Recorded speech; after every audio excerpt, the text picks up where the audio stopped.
Olá, boa noite. Boa noite, seja bem-vindo ao Rede TV News.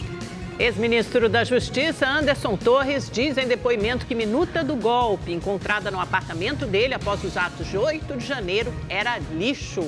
O governador do Distrito Federal, Ibanez Rocha, defende Torres, mas afirma que documento é a prova de plano para derrubar o governo Lula. E você vai ver também. Atentados no Rio Grande do Norte chegam ao terceiro dia. Ministério da Justiça promete aumentar apoio da Força Nacional ao Estado. Menina de 12 anos, sequestrada no Rio de Janeiro e levada ao Maranhão, volta para casa. O Rio Grande do Norte vive o terceiro dia de ataques. Desde a última terça, 66 pessoas foram presas. A população sofre com medo, falta de transporte, escolas e comércio fechados. O governo federal vai enviar para o estado mais agentes da Força Nacional de Segurança. Após a terceira madrugada de ataques, comerciantes não abriram as lojas com medo das ameaças feitas pelos criminosos. Estamos tendo prejuízos aí por volta de 120 mil a 125 mil por dia. Nos 3 dias já estão se somando quase 400 mil reais de prejuízo do que o comércio está tendo. Em Natal, moradores tentaram apagar as chamas que se alastraram depois que um caminhão foi incendiado. Tem que ser areia. Joga areia, areia. Câmeras de segurança flagram vários bandidos ateando fogo em um posto de combustível. Às 5h30 da manhã, os ônibus voltaram a circular na capital do Rio Grande do Norte. Uma tentativa fracassada. Um novo veículo foi atacado e a frota precisou ser recolhida. Enquanto a população fica sem transporte, o dono de uma empresa de ônibus chora com prejuízo. Está prestando serviço ao povo, à sociedade norte-grandense, vendo uma situação difícil dessa. A pessoa ficar de mercê de bandidagem, de vagabundagem. O transporte ferroviário, as unidades básicas de saúde e a coleta de lixo foram suspensos. Nesse terceiro dia, a violência e as depredações foram registradas em pelo menos 8 cidades. A poucos quilômetros de Natal, em São Gonçalo do Amarante, o fogo acabou com um supermercado. O Ministério da Justiça se comprometeu a aumentar o efetivo da Força Nacional em apoio ao policiamento no estado. Para combater os ataques, um gabinete de gerir a crise também foi criado. Hoje pela manhã, conversei com ele e já adiantei o pedido ao ministro de reforçar a Força de Segurança Nacional no nosso estado. Os outros 90 homens estão chegando já nesta sexta-feira pela manhã. Na busca de frear as ações criminosas, o Ceará resolveu apoiar e vai enviar 30 policiais e viaturas para Mossoró, cidade vizinha ao estado cearense. Por lá, aulas e o transporte público também foram suspensos. A Paraíba é outro estado que tem apoiado as forças de segurança no Rio Grande do Norte. Em Salvador, na Bahia, o prisioneiro Judson Bezerra Araújo, suspeito de ser um dos líderes desse esquema criminoso, foi transferido para uma unidade de segurança máxima. A Força Nacional de Segurança atuará no combate ao tráfico de drogas e à atuação do crime organizado no estado do Mato Grosso, que faz fronteira com a Bolívia. O envio das tropas foi determinado pelo Ministério da Justiça e publicado no Diário Oficial hoje. A medida vale pelos próximos 30 dias. Quase 50 toneladas de drogas, dinheiro, aeronaves e veículos foram apreendidos na região durante os anos de 2019 e 2022. Criminosos usaram caminhões que transitavam pela BR-040, rodovia que liga Brasília ao Rio de Janeiro, na altura de Duque de Caxias, na Baixada Fluminense, para interditar a via nos 2 sentidos. Alguns veículos foram incendiados. O mesmo aconteceu com um ônibus dentro do município. Segundo a Polícia Militar, os ataques tinham a intenção de desviar a atenção dos PMs que realizavam uma operação em uma comunidade da região. 3 suspeitos foram presos. 3 pessoas morreram e 4 ficaram feridas em um deslizamento de terra durante a tarde em Aratuba, no interior do Ceará. Segundo o Corpo de Bombeiros, a chuva forte provocou o deslizamento de uma encosta e pelo menos 2 casas desabaram. Uma mulher de 21 anos e 2 crianças morreram. Outras 4 pessoas ficaram feridas. 15 casas foram interditadas por risco de desabamento. Nas redes sociais, o governador do estado, Eumano de Freitas, lamentou as mortes e disse que enviou equipes de proteção social para atendimento às famílias das vítimas. A prefeitura de Aratuba decretou luto oficial de 3 dias e disponibilizou hotéis para os desalojados. Segundo a Fundação Cearense de Meteorologia, 117 municípios foram atingidos pelas chuvas entre quarta e quinta-feira. E a previsão é de mais chuvas em todas as regiões para os próximos dias. O ex-ministro da Justiça de Bolsonaro e também ex-secretário de Segurança Pública do Distrito Federal, Anderson Torres, tentou minimizar a chamada Minuta do Golpe. O documento foi encontrado no apartamento dele logo após os atos antidemocráticos de 8 de janeiro em Brasília. O repórter Igor Damasceno acompanhou tudo, tem mais informações. Igor, o Anderson Torres tenta de todo jeito tirar o corpo fora, mas fica difícil, as digitais dele estão por toda parte e é fácil entender por quê. Imagina, no dia 8 de janeiro você tem uma tentativa de golpe frustrada, com omissão e conivência das forças de segurança. Uma semana antes, no dia 1º de janeiro, você teve uma posse que aconteceu com a mais perfeita ordem, sem nada fora do script. Quer dizer, o que mudou de uma semana para essa? É isso que Anderson Torres, de uma semana para outra, é isso que ele tem que responder, né? Mas o que ele disse no depoimento, Igor? Pois é, Amanda, Anderson Torres tenta a liberdade provisória, mas as investigações dificultam isso, viu? Boa noite a você, também ao Augusto e a todos que nos acompanham. No depoimento feito por videoconferência, Anderson Torres disse que a minuta golpista encontrada no apartamento dele era um lixo e negou que tenha falado sobre esse assunto com o ex-presidente Jair Bolsonaro. As declarações foram dadas ao TSE numa ação que investiga uma reunião de Bolsonaro com embaixadores para criticar as urnas eletrônicas. Anderson Torres foi incluído nessa ação justamente por causa da minuta golpista. E olha, em nota, a defesa do ex-ministro e ex-secretário de Segurança Pública também falou sobre o retorno de Ibanez Rocha ao governo do Distrito Federal. Disse que esse retorno pode ajudar no pedido de liberdade provisória de Anderson Torres. Ibanez Rocha, por sua vez, disse que a minuta golpista é uma clara tentativa de ferir o Estado Democrático de Direito. Vamos acompanhar na reportagem. Com o Palácio do Buriti lotado, o governador Ibanez Rocha comentou os ataques golpistas de 8 de janeiro e disse que a minuta encontrada na casa de Anderson Torres é prova de um plano para derrubar o governo do presidente Lula. Independente de não ter assinatura, é um documento que ele revela que em algum momento alguém pensou em dar um golpe no Brasil. Ibanez, no entanto, defendeu Anderson Torres das acusações de omissão e conivência. Ele disse que o plano de ação elaborado pelo então secretário em conjunto com as forças de segurança era bom, mas que a culpa foi de todos. Eu acho que houve um apagão geral. No Supremo Tribunal Federal, talvez não, porque lá eles tinham poucos seguranças. Mas o Palácio do Planalto, que tem um batalhão à sua disposição, houve um relaxamento total. A Força Nacional também não atuou.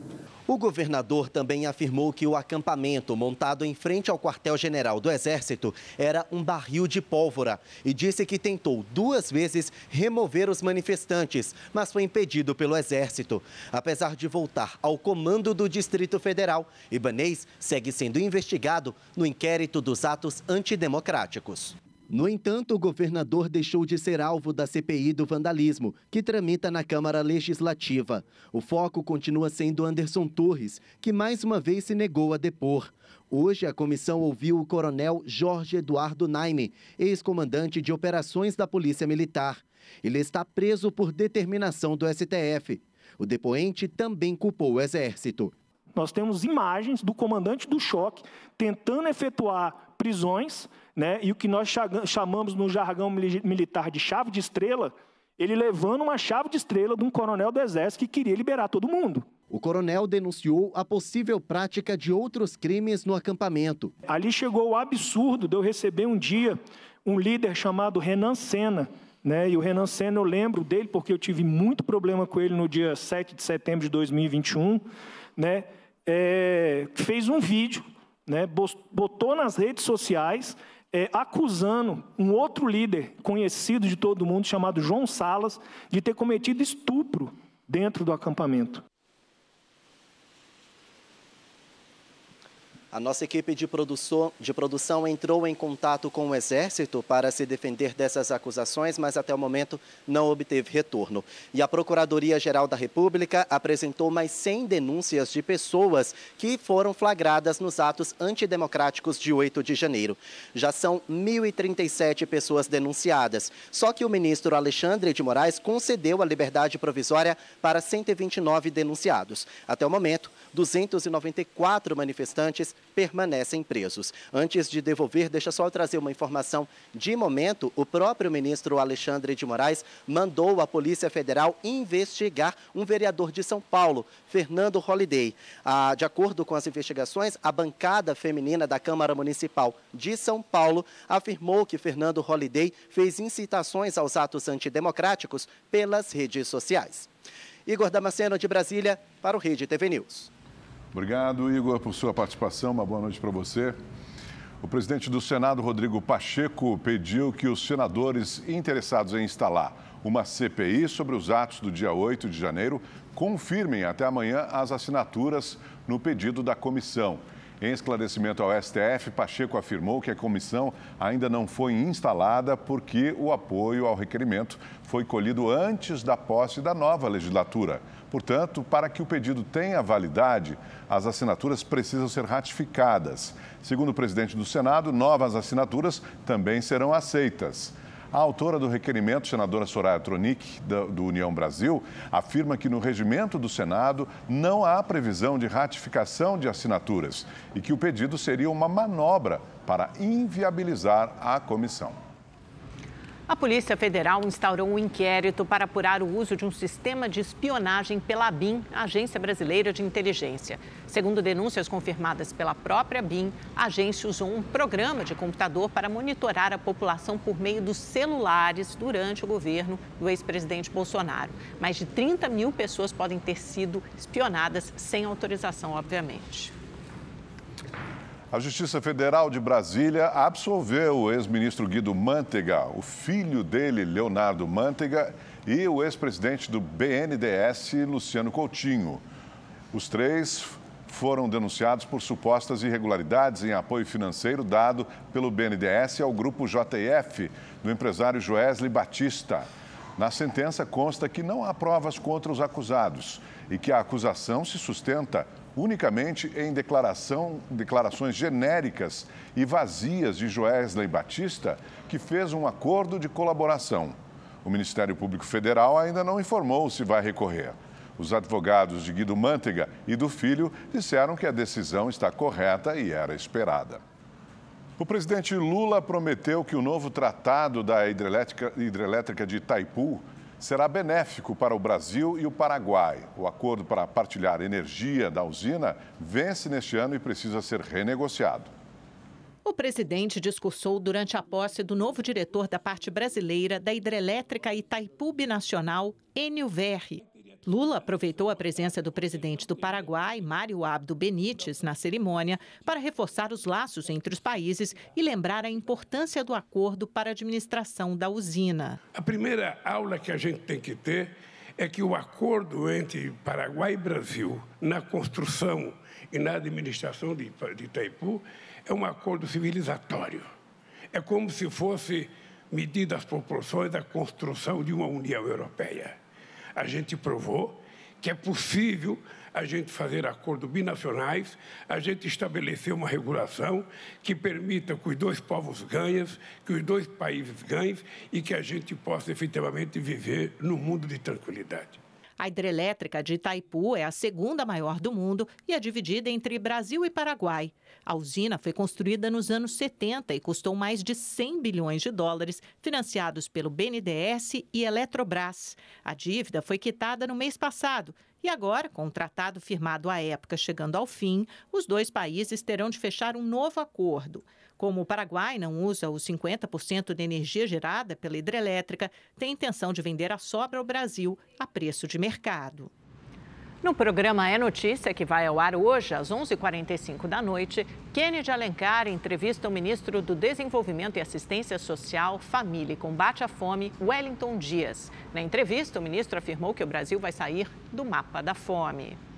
O Brasil, a América do Sul, foi a região que mais aumentou o preço do alimento. E na América do Sul, Brasil, nós já teremos até 2026 a primeira ou segunda, quem sabe a terceira medição, em que o Brasil estará novamente fora do mapa da fome, o Brasil fora do mapa da insegurança alimentar.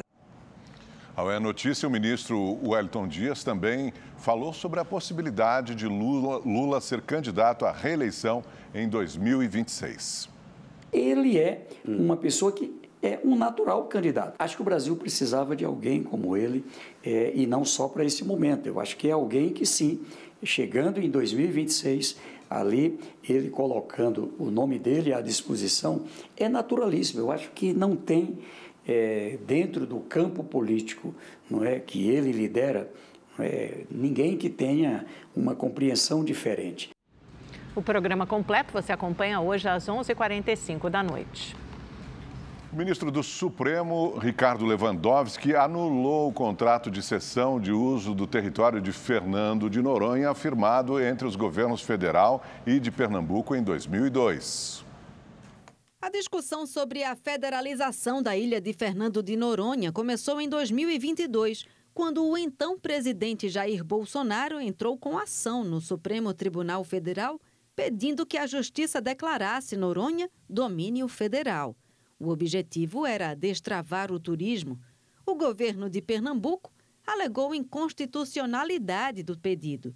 A matéria voltou ao debate no STF na última terça-feira, com a decisão do ministro, relator do tema, Ricardo Lewandowski, de anular o acordo firmado em 2002. Este especialista explica que a decisão do ministro teve como objetivo dar segurança jurídica a um novo acordo firmado entre o governo de Pernambuco e o governo federal.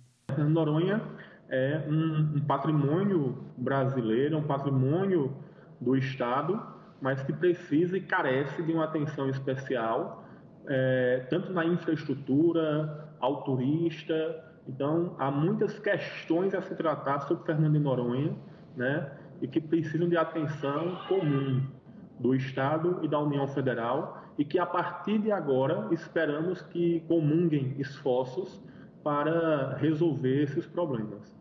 Ao assumir, a governadora Raquel Lira transferiu a gestão da ilha de Fernando de Noronha da Secretaria de Administração para a Secretaria de Meio Ambiente e Sustentabilidade. Na semana passada, o governo estadual firmou um novo acordo com órgãos vinculados à União, como o Instituto Chico Mendes de Conservação da Biodiversidade, o ICMBio, e a Secretaria de Patrimônio da União, para dividir a administração da ilha. Essa proposta ainda precisa ser homologada pelo STF. Em 1942, a ilha de Fernando de Noronha foi um território federal e serviu como estratégia para fins militares pelo presidente Getúlio Vargas durante a Segunda Guerra Mundial. O arquipélago foi reincorporado a Pernambuco após a Constituição de 1988. O pacto, firmado há 21 anos, concedia ao Executivo Estadual o direito de administrar bens de propriedade federal na ilha, como monumentos históricos e áreas de preservação ambiental. Vamos ao Espaço da Sorte. A menina de apenas 12 anos, levada para o Maranhão por um homem que ela conheceu em um aplicativo de compartilhamento de vídeos, já está de volta ao Rio de Janeiro. É para lá que a gente vai conversar agora com Tony Vendramini, que traz os detalhes dessa história para a gente. É um caso de sequestro que chocou os pais de todo o Brasil, né, Tony? Boa noite para você. Exatamente. Boa noite, Augusto. Boa noite, Amanda. Boa noite a todos que nos acompanham. Uma menina de 12 anos chegou hoje à tarde ao Rio de Janeiro, acompanhada da irmã e de uma policial. Ela foi levada para o Instituto Médico Legal para fazer um novo exame de corpo de delito e, em seguida, para um local não revelado, porque o caso segue em segredo de justiça, para prestar um novo depoimento. Ela já foi ouvida em São Luís, onde foi aberto um inquérito por sequestro, cárcere privado, estupro de vulnerável contra o açougueiro Eduardo da Silva Noronha, de 25 anos. A menina estava desaparecida desde o dia 6 de março. Ela foi levada de carro para a capital maranhense, onde foi mantida presa na kitnet de Eduardo. A corrida custou R$4.000 e a polícia quer saber se ela foi contratada ou feita por aplicativo. Os dois haviam se conhecido por um aplicativo de compartilhamento de vídeos e mantinham contato há 2 anos. Na terça-feira, depois que a menina conseguiu fazer contato com a irmã, policiais do Rio e do Maranhão localizaram e libertaram a criança enquanto o açougueiro estava no trabalho. Ao prestar depoimento, o Eduardo admitiu que beijou algumas vezes a menina, mas negou ter mantido relações sexuais. Hoje, durante a audiência de custódia, a Justiça determinou que ele vai responder em liberdade com medidas cautelares. Ao vivo do Rio de Janeiro, Tony Vendramini para o Rede TV News. Obrigada, Tony.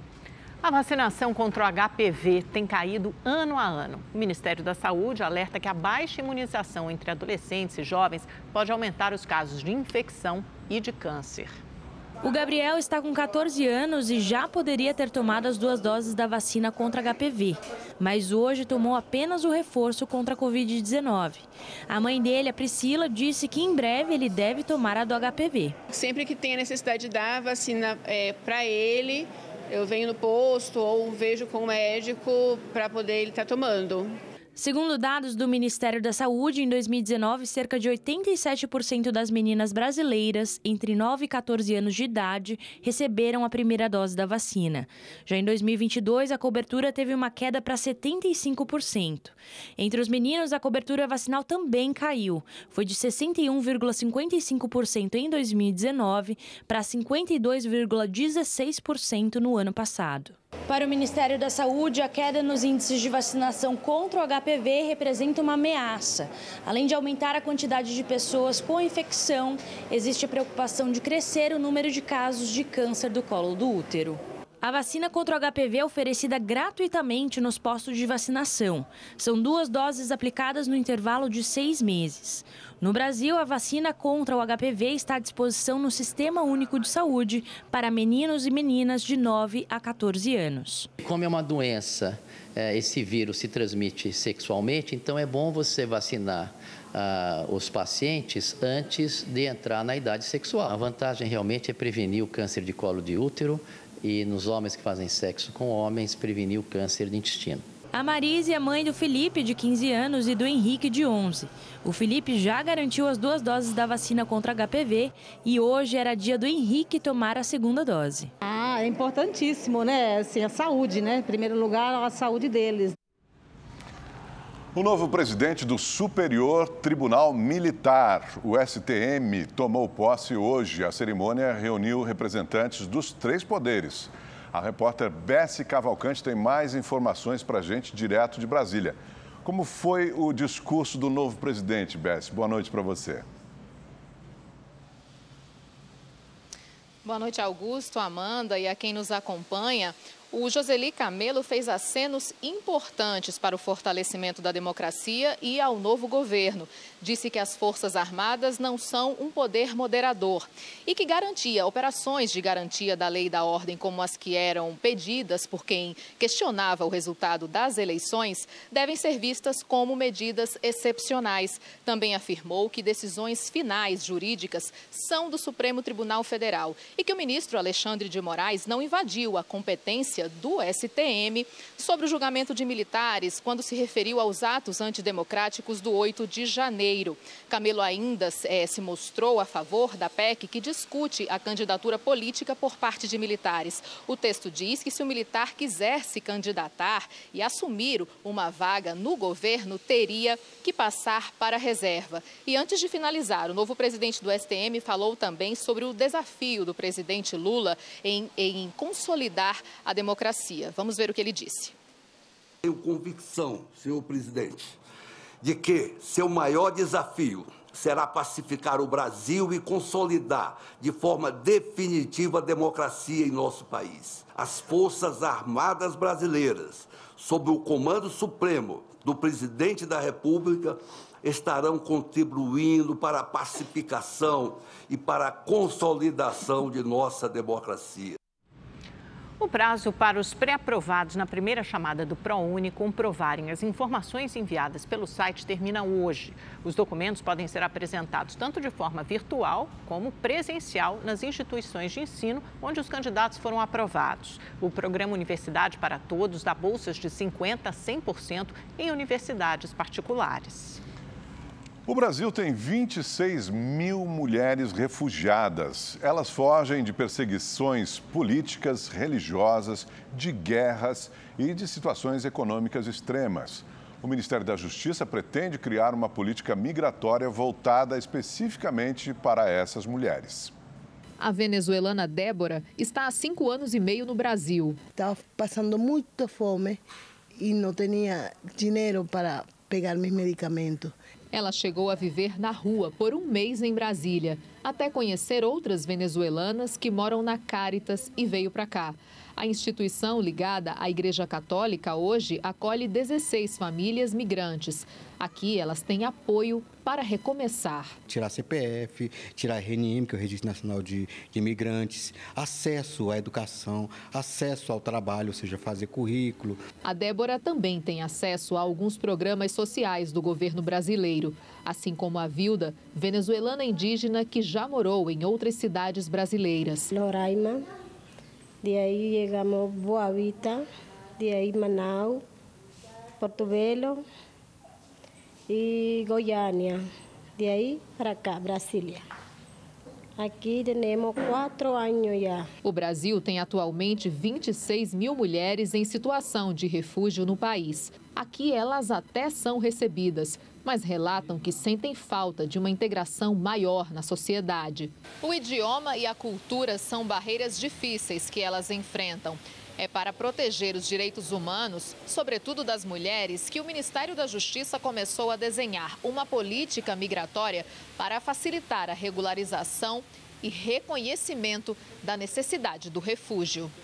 Além de ajudar na inserção delas na nova vida em um país diferente, uma das metas é combater a violência de gênero, tão explícita nos casos de mutilação genital que ainda acontecem em algumas culturas. E o Brasil vai priorizar o refúgio às vítimas dessa prática. A gente tem cerca de 90 países que ainda realizam a prática da mutilação genital. Dentre eles, a gente tem países em que 90, 80, 85% das mulheres e meninas vão ser submetidas a essa prática. A gente fez um marco de que essas pessoas serão reconhecidas como refugiadas no nosso país. Rede TV News faz uma rápida pausa, voltamos já. O Hospital Pedro Ernesto da Universidade Estadual do Rio de Janeiro é a primeira unidade médica do país a oferecer o serviço de teleconsultas pelo SUS. Um grupo menor de pacientes tem testado o modelo de atendimento. Lília ainda convive com as sequelas da Covid-19, contraída em junho do ano passado. Além da respiração prejudicada, ela está com dificuldades para enxergar, ouvir e até memorizar. O tratamento é feito com uma equipe multidisciplinar. Como a ida ao hospital durava cerca de 2 horas, o atendimento online tem ajudado. Às vezes eu venho 5 vezes por semana e chega a ser, às vezes, 3 atendimentos no mesmo dia. Às vezes eu passo o dia todo aqui para ser atendida várias vezes por vários especialistas, né? Então, facilita por diminuir o tempo que eu gasto aqui e a quantidade de vezes que eu teria que vir aqui por semana. O Hospital Pedro Ernesto da Universidade Estadual do Rio de Janeiro, a UERJ, é o primeiro do país a oferecer o serviço de teleconsulta para usuários do SUS.